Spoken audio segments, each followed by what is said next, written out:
Assalamualaikum warahmatullahi wabarakatuh. Makasih ya guys sudah mengklik video ini dan balik lagi ke channel ini. Nah, kali ini video ini ngebahas tentang cerita yang dialaminya saat dia datang ke kuburan sesepuhnya guys, atau kuburan tempat neneknya. Dan konon katanya di kuburan tersebut dia mendapatkan gangguan gaib gitu guys. Konon katanya dia ketika di kuburan tersebut dia mengalami hal mistis nih guys. Nah, bagaimana cerita kronologinya? Mari kita dengarkan sampai habis. Scroll.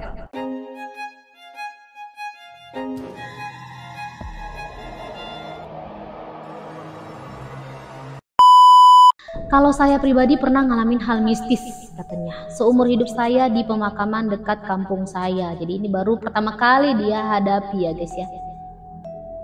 Saya awalnya tidak terlalu percaya kalau ada penampakan-penampakan atau suara gaib karena dunia jin dan manusia itu berbeda. Nah, jadi dia tuh sebenarnya awal mulanya sering nggak percaya dengan hal-hal yang seperti itu.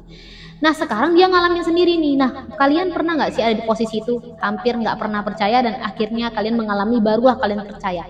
Atau sampai detik ini kalian tetap juga masih tidak percaya guys?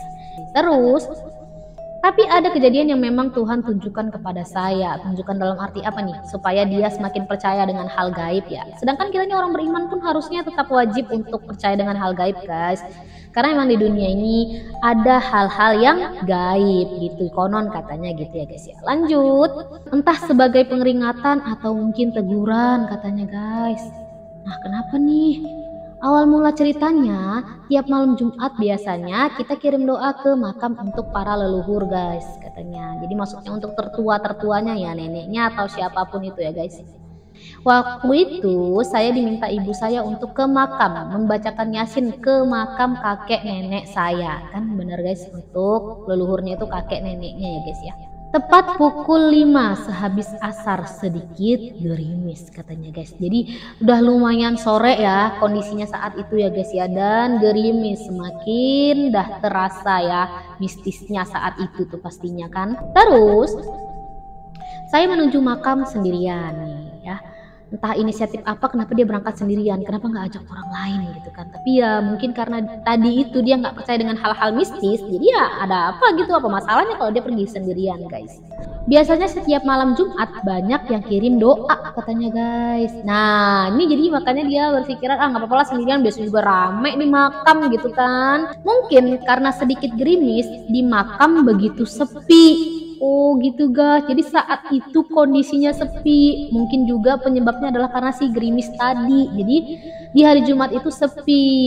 Sempet bingung juga nih kok sepi ya. Aduh udah mana sendirian gitu kan. Saya berjumpa dengan temen SMP saya di situ guys. Dia juga kirim doa untuk kakeknya. Oh jadi dia ketemu sama temenku nih di sini juga. Oh lagi sama kita ngirim untuk kakek atau nenek kita nih, karena memang di sana di kampung dia ini kebetulan adalah tempat hal biasa setiap minggu untuk memberikan doa untuk leluhurnya gitu guys. Terus lanjut ya guys. Tapi saya lihat sepertinya di makam hanya kami berdua. Oh jadi dia celengak-celenguk nih di makam tersebut. Kok kayak nggak ada siapa-siapa ya? Kok cuman kayak kita berdua ya? Apa ya udahlah lanjutlah ya kata dia kan. Terus guys, udah mulai makin horor nih ya.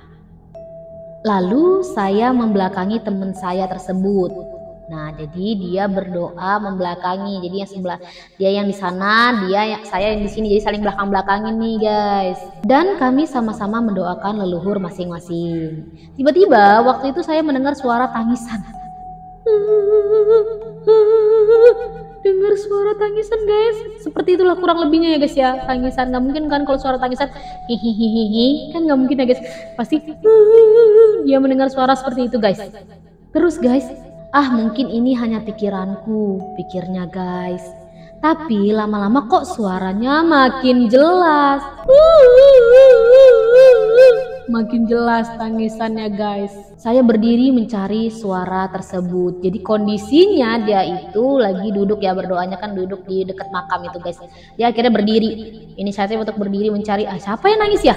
Apa temen aku ya yang nangis ya? Atau siapa ya? Atau ada orang yang lagi berdoa sama kan, baru pada datang berdoa untuk leluhurnya, terus mereka menangisi para leluhurnya itu gitu kan guys. Dicari-cari nih katanya guys.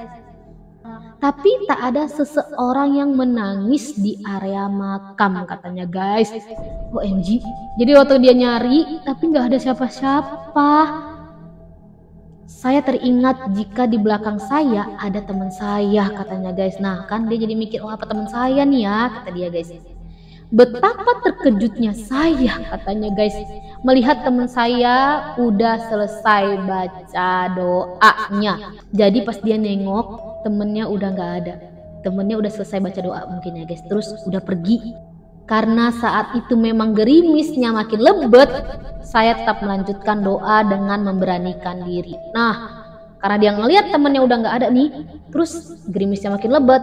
Karena doa dia tadi belum selesai, dia inisiatif lanjutin aja lah dulu, selesaikan. Nggak mungkin nih kalau saya putus sampai di sini. Kalau nggak nanti saya malah dimarahin emak saya lagi kan. Kayak menteri kamu doanya, iya tadi saya nggak jadi gara-gara dengar suara orang nangis habis itu lari kabur.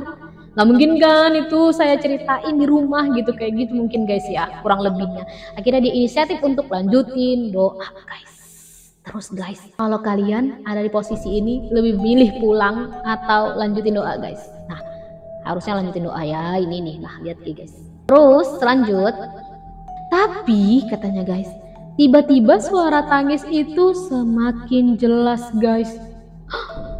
Tapi kok aneh, suara tangis itu seperti berada di bawah makam guys.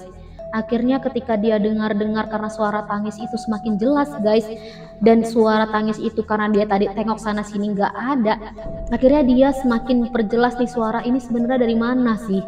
Dan dia baru sadar kalau suara itu ada di bawah makam guys. OMG. Saya tempelkan telinga saya ke kijing atau ke kayu nisan ya guys ya. Jadi dia nempelin, penasaran ini suara apa beneran gak sih dari bawah makam ini gitu kan guys. Terus dia dengerin, nenek saya katanya di bawah makam. Itu maksudnya makam nenek saya, nenek dia ya guys ya, ketika dia bacain itu. Dan benar saya mendengar suara tangisan itu di dalam kubur. Oh bisa guys, ternyata suara tangisannya di bawah kubur itu guys. Selepas itu saya tak bisa berucap apa-apa, nggak bisa gerak dan merasa kaku. Kaget kan dia guys, karena suara tangisnya itu benar-benar jelas guys. Dia benar-benar dengar, dan semakin jelas dia dengerin ke nisan. Dan ternyata suara yang ada di dalam kubur tersebut, suaranya di dalam kubur itu guys. Dia dengerin jelas, dan dia langsung kaku, kaget, shock.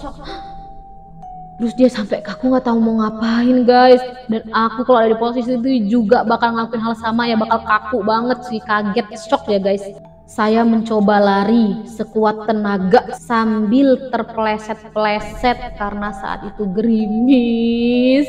Aduh, aku kayak ngerasa ada di posisi itu guys, kayak ngerasa lagi ada di situ. Karena kalau aku lagi di posisi itu ya pasti iya dong, bakal lari deh, lari sekenceng-kencengnya nggak tahu. Terus aduh bakal hal yang sama sih, bakal kepleset-kepleset juga ya guys ya. Aduh kayak paniknya nyampe sini tuh rasanya guys. Dan di makam hanya tinggal saya sendirian tanpa ada siapapun katanya guys. Jadi dia memang beneran sendirian di makam itu.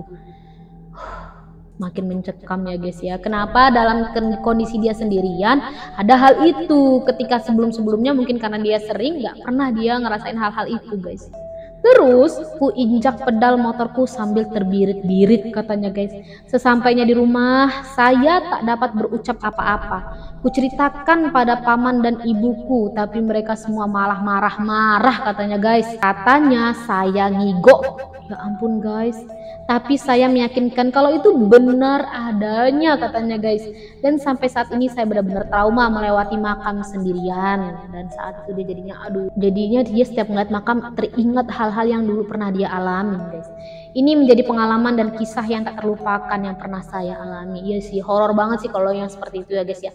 Karena mungkin itu kan kondisinya belum malam, dan itu masih kondisi siang sore ya lah ya guys. Terus dia mengalami hal itu, dan ketika dia menceritakan lebih parahnya lagi, keluarganya nggak ada yang percaya nih. Mungkin karena keluarganya mikir selama ini kita itu selalu datang ke situ loh, dan nggak pernah ada hal-hal yang terjadi itu. Jelas-jelas kamu ngigo itu katanya si ibu dan pamannya guys ketika diceritain. Dia kan berharap ada yang percaya nih guys ya kan. Nah karena kalian yang dengerin bukan lagi cuma ibu dan pamannya, kalau kalian percaya nggak dengan hal itu guys? Nah, itu salah satu cerita mistis yang pernah dialamin seseorang. Nah, untuk cerita mistis selanjutnya mari kita bahas di video selanjutnya ya guys ya. Oke, terima kasih sudah mendengarkan. Wassalamualaikum warahmatullahi wabarakatuh. Bye bye.